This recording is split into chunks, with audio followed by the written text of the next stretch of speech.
Let me tell you something most people do not want to hear. I was not always motivated. There were days when my body was tired, days when my mind felt heavy, days when progress seemed invisible. Motivation is emotional. Emotion is unreliable. If I had waited for motivation, I would have trained only occasionally, and mastery is not built occasionally. So I learned something far more important. I learned how to train when motivation failed me. That is where discipline is forged. That is where warriors are separated from dreamers. Let me show you the 7 ways I trained when motivation was gone, and why those moments mattered more than all the inspired days combined. Way 1. I showed up even when I felt empty. The hardest part of training is not the work. It is showing up. On unmotivated days, I did not demand greatness from myself. I demanded presence. I told myself, just begin. I stepped into the room. I put my body in position. I started moving. Momentum follows action, not the other way around. Once I began, resistance weakened. Discipline does not ask how you feel. It asks whether you showed up, and I always showed up. Way 2. I lowered intensity, but never broke consistency. When motivation disappeared, I adjusted intensity, not commitment. I trained lighter. I trained slower. I trained shorter, but I trained. Consistency is the foundation of mastery. Many people quit because they believe every session must be intense. That belief is fragile. Some days are for pushing. Some days are for maintaining. Both are necessary. I protected my rhythm above all else. Way 3. I returned to fundamentals. When motivation failed, I did not chase complexity. I returned to basics. Footwork, balance, breathing, form. Fundamentals ground you. They require focus without excitement, and that is why they build discipline. Mastery lives in repetition. On low days, fundamentals reminded me who I was. Way 4.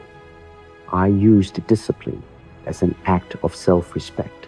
I did not train because I felt inspired. I trained because I respected myself. Discipline is not punishment. It is self-respect in action. Skipping training felt like breaking a promise to myself. I valued my word even when no one else knew. When motivation failed, identity remained. And identity carries you when emotion collapses.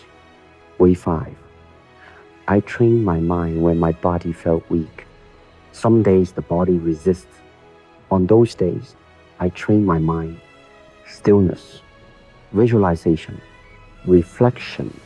I reviewed movements mentally. I studied philosophy. I sharpened awareness. Training does not always require sweat. Mental practice strengthens discipline without exhaustion. The mind must be trained just as consistently as the body. Way 6. I remember why I started. Motivation fades when purpose is forgotten. On difficult days, I reminded myself why I began this path. Not fame, not recognition.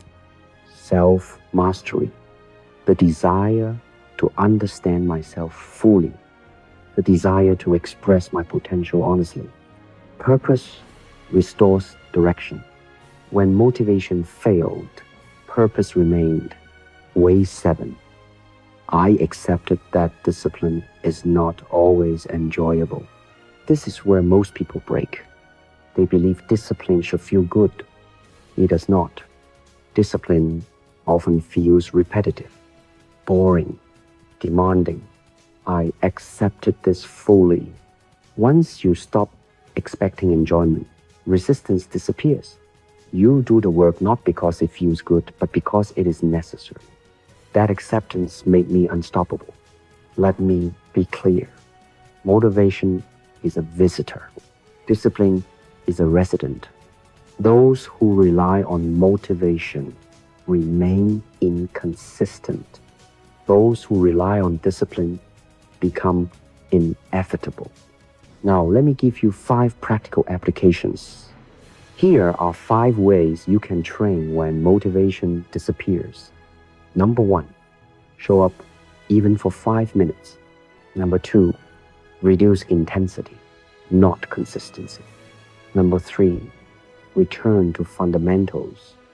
Number 4, honor your word to yourself. Number 5, train your mind when your body resists. Do this long enough and discipline replaces motivation entirely. Now let's close with this. Motivation will abandon you. That is guaranteed. But discipline, if built correctly, will never leave. I did not become strong because I was always inspired. I became strong because I trained when I was not. That is the quiet truth behind mastery. Show up, stay consistent, respect yourself. That is the way of the warrior.